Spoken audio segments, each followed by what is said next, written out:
Interrogations levées, apparemment dans ce que j'ai compris. Mais pourquoi insister sur Seydou Kane et d'autres marchés et pas particulièrement répondre sur ce qui vous concerne sur ce marché particulièrement?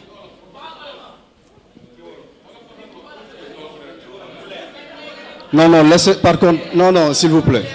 Non, dina ko teunk après, voilà. Bachir. Wa may len ko rek mu wax. S'il vous plaît. Il comprend français, il comprend anglais et il comprend wolof. Lu ma ko poser ci question na ma tontu ci làkk bu ko neex. Mais ne me demandez pas de poser ci question na ma tontu ci làkk bu ko neex. Mais ne me demandez pas de répondre de parler sur une langue ou sur une autre. Très bien. N'est-ce pas? Voilà. Donc, ma première question, je la réitère. Plainte Bini, ce dossier fait l'objet d'une plainte devant les juridictions sénégalaises au niveau du pôle financier qui l'a transmis à la gendarmerie pour enquête. On a vu que certaines personnes ont été auditionnées selon la presse. On a cité le cas de Baba Diallo, on a cité le cas de Saher Niang. Est-ce votre cas? Avez-vous été entendu dans ce dossier? Si oui, pourquoi dans l'exercice de transparence que vous êtes en train de faire, vous n'avez pas jugé utile d'en parler? Ça, c'est la première question. Voilà. Deuxièmement, une bonne partie de ce que vous avez dit tourne autour de Seydou Kane et de ce qui se passe dans d'autres marchés. Pourquoi est-ce finalement une affaire personnelle avec Seydou Kane?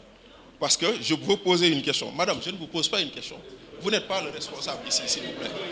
Non, mais lui, il est courtois, mais vous, soyez courtois. Lui, il est courtois, mais vous, il faut l'être. Voilà.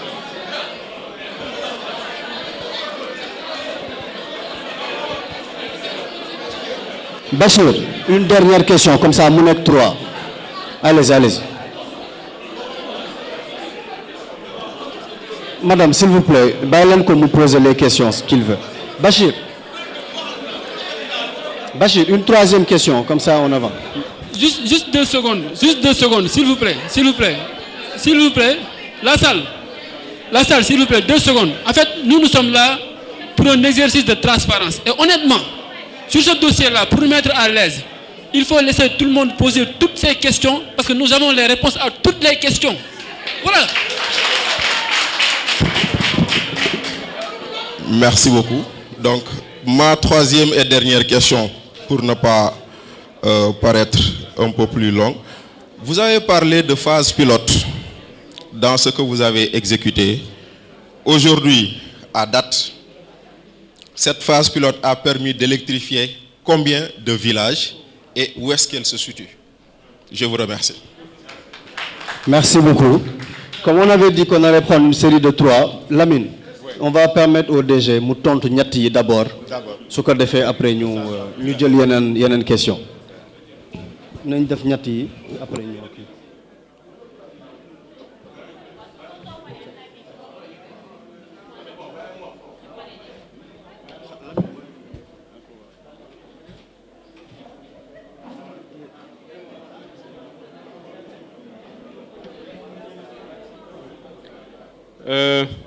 Là, je suis en train de regarder, mais c'était plutôt 4, non? Au lieu de 3 questions. Mais bon, je vais répondre aux 3 dernières questions que vous me posez. Peut-être après, si vous voulez revenir sur la première. Plainte.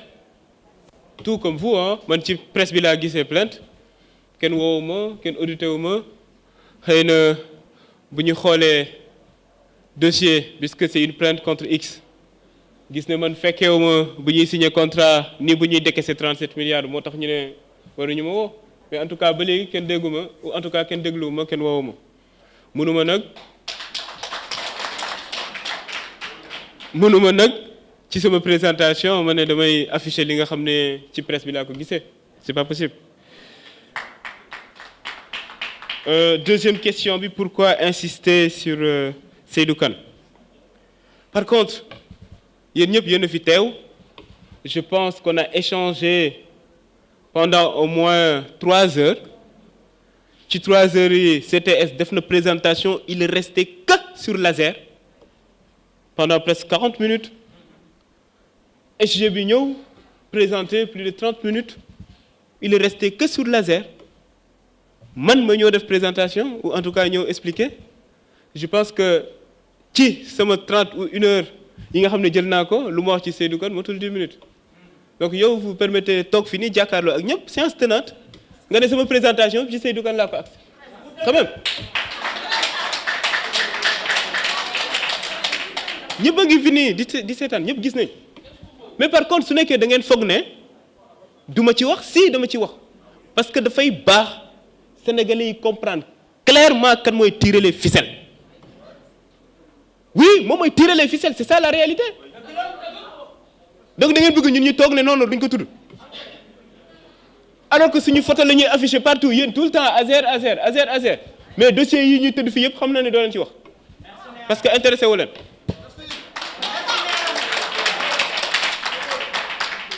dinañ ci wax parce que dafay baax ñu wax sénégalais yi seen dette cachée fan la dugg dafay baax ñu wax sénégalais yi lan moo tax dëkk bi métti actuellement dafay baax ñu wax sénégalais yi lan moo tax chaque année ñuy jël ay 6 000 milliards di ko fay ay banques ak ñeneen fan la xaalis boobu noonu dugg oui dinañ ci wax su nekkee foog nga ne duñ ci chaque jour je me jàpp ni que ça képp kuy def communication balaa ngay commencer da nga war rappeler lii nii.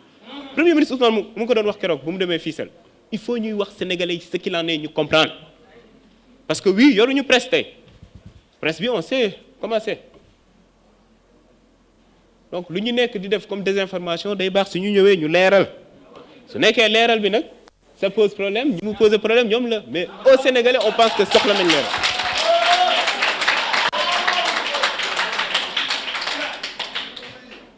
Phase pilote oui. ñun ñoo lancé phase pilote d'ailleurs dama waxoon ñu imprimer la liste de toutes les localités yi nga xam ne électrifié nañ ko dans le cadre de cette phase pilote là phase pilote bi 40 villages lañ ci prévoiroon ñu ngi nii 40 villages lañ ci prévoiroon finalement on est parti à 46 finalement parce que da nga doon jël yenn village nga war a électrifier ñu ne leen poteau yi di romb totalo finalement ñu jël ko yi nga xam ne pare nañ yëpp def nañ ko fii am na yi nga xam ne on n'a pas pu parce que dañoo ne doo leen jàll wala ñu war a dagg garab ñu ne ñu doo leen ko dagg et li ko waral mooy defuñu étude d'impact environnemental ça c'est des contraintes concrètes yi ñu gis yi nga xam ne parce que ay nit gaawantu nañ pour décaisser xaalis pour am luñ ci def finalement ñoom ñooy daw tey di la naan fu xaalis boobu noonu dugg xaalis boobu noonu ci Sénégal yi la jëm ku bëgg liste bi na ko xool avancez pour beneen question.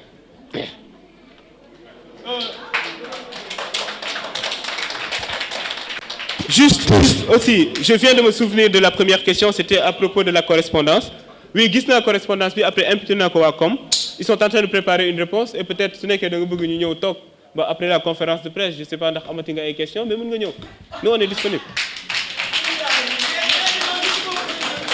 Alors, merci beaucoup.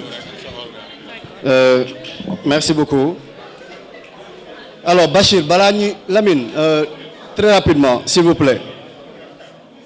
Auguste auditoire merci désolé su ñu mënee Bachir ce courrier semaine dernière laa ko jot mais dama lay wan mail yoo xam ne maa ngi yow ñoo ko échangé wante le 23 novembre 2024 dañoo génn émission Sen TV nga ne ma li nga wax bëgg naa ci am ay preuve ma yónnee le mail le 23 novembre 2024 à 11h si je ne m'abuse. Bonjour Bachir, comme convenu lors de notre émission d'hier, je t'envoie en pièce jointe les documents cités. Pour les autres, comme je te l'ai dit au téléphone, je compte te les montrer à ta convenance en présentiel quand tu voudras. Je reste à ta disposition pour tout complément d'information afin que tu puisses éclairer la lanterne des Sénégalais sur le dossier et que tu participes in fine à la révélation de la vérité. Bonne journée. nga tontu ma document bien reçu merci ma woo la téléphone 2 heures de temps ñu waxtaan 23 novembre 2024 tu nous écris le 19 xawma ab mars 2026 dëgg ñor la leneen moo tax a jóg. On va maintenant faire passer la parole si vous voulez. Donc on va donner la parole à une dame s'il vous plaît. Allez-y madame. D'accord. Salam alaikum. C'est Ramatoulaye Sow, Khalat TV. J'avais juste 2 questions par rapport aux réalisations. La première, c'est le taux de réalisation est-il vraiment inférieur à 1,5%, comme le dit Thierno Alassane Sall, qui est un député? Ou ces chiffres sont-ils erronés? Quelles preuves chiffrées pouvez-vous fournir par rapport à cela? Parce que depuis pas mal de temps, il y a Thierno Alassane Sall qui parle par rapport à vos réalisations, que ce que vous dites et ce qu'il en est, ça fait 2. Donc on aurait bien aimé savoir ce qu'il en est réellement. Par rapport à la deuxième question, c'est aux accusations répétées encore de Thierno Alassane Sall concernant un possible détournement ou évaporation des fonds. Même si vous êtes revenu partiellement à cela, on aurait aussi aimé savoir l'implication de l'ASER par rapport à tous ces détournements dont parle l'honorable député. Et il y a aussi une dernière question par rapport aux audits aussi indépendants, IGF, Cour des comptes, et entre autres, sur ce marché. Leurs conclusions peuvent-elles être partagées? Merci beaucoup.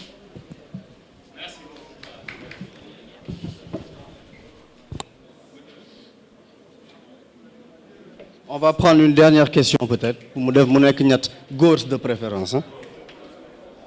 Après su ko góor paree ñu joxaat beneen soxna si.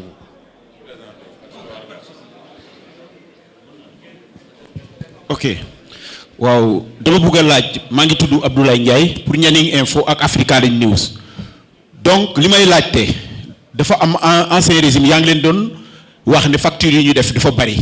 ñooñu est-ce que vous êtes prêts ñu topp leen mooy ñi nga xam dañ doon def ay factures yoo xam ne yaa ngi ko doon expliquer ci lu jaarul yoon yaakaar nañu bari dégg nañ ko fii ñooñu est-ce que dañ leen di bay parce que mënuñoo di la jiiñ lii ñooñu nga xam dañoo def ay factures yoo xam ne gis nga ne jaaduwul nga ne vraiment wax nga ko fi insister ñooñu fan ngeen jëm ak ñoom parce que aussi gis naa nga insister ci ay factures yoo xam ne daal vraiment dañ doon lekk xaalis bi ñu ngi ko gisee daal ñooñu fan nga jëm ak ñoom maa ngi tudd Abdoulaye Ndiaye maa ngi jógee Nianing maa ngi waa bokk dek di liggéeyal Africaline News. Ok merci beaucoup.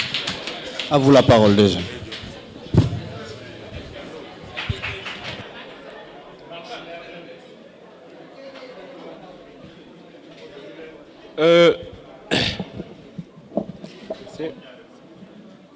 Merci beaucoup pour les questions. Donc, par rapport au taux de réalisation, je pense que affiché nañ ko. C'est vrai que ñun parfois en tant que technique, si ñuy communiquer dañuy foog ne ñëpp tout de suite il voit enfin en tout cas ce qu'il en est. Donc day baax souvent ñuy gën a expliquer. Donc merci beaucoup pour la question. Xam nga ci marché dafa am taux de réalisation physique ak taux de réalisation financière ou d'exécution financière, taux d'exécution physique ak financière. Bokk na ci problème yu amoon ci électrification rurale SG mu ngi ko doon wax léegi. Soo jëlee un marché par exemple de 91 milliards 70 milliards yëpp ci fourniture la jëm. Quand on dit fourniture mooy poteau yi mooy câble yi mooy IHM yi mooy transfo yi et cetera entre 70 ak 80% au financement bi. Ce qui s'est passé à l'ASER xam nga mooy lan et même dans d'autres directions parce qu'on en a discuté avec ñeneen nit ñi da nga doon gagner benn marché. Tu sais que entre 70 ak 80% au financement bi yëpp ci fourniture la donc xam nga foofu nga gën a amee marge c'est-à-dire ce bénéfice foofu la gën a bëre donc yow ci exécution marché bi phase yëpp da ngay dem jënd ay poteau ñëw teg facture ñu fay la nga dem jënd ay câble ñëw teg facture ñu fay la projet bi su nekkee 3 ans di nga toog plus de 2 ans doo gis benn lampe bu tàkk ñun bu ñu egsee ASER la ñu ne loolu noonu du fi amati pour chaque marché. En plus de am benn en tout cas exécution ou en tout cas facturation yi ngay def ci fourniture bi dañoo bëgg ñu am benn planning de livraison de village c'est-à-dire marché baa ngi nii nga ne ma at bii di nga ma fourniral temps at bële di nga ma fourniral temps jusqu'à ce que marché bi jeex.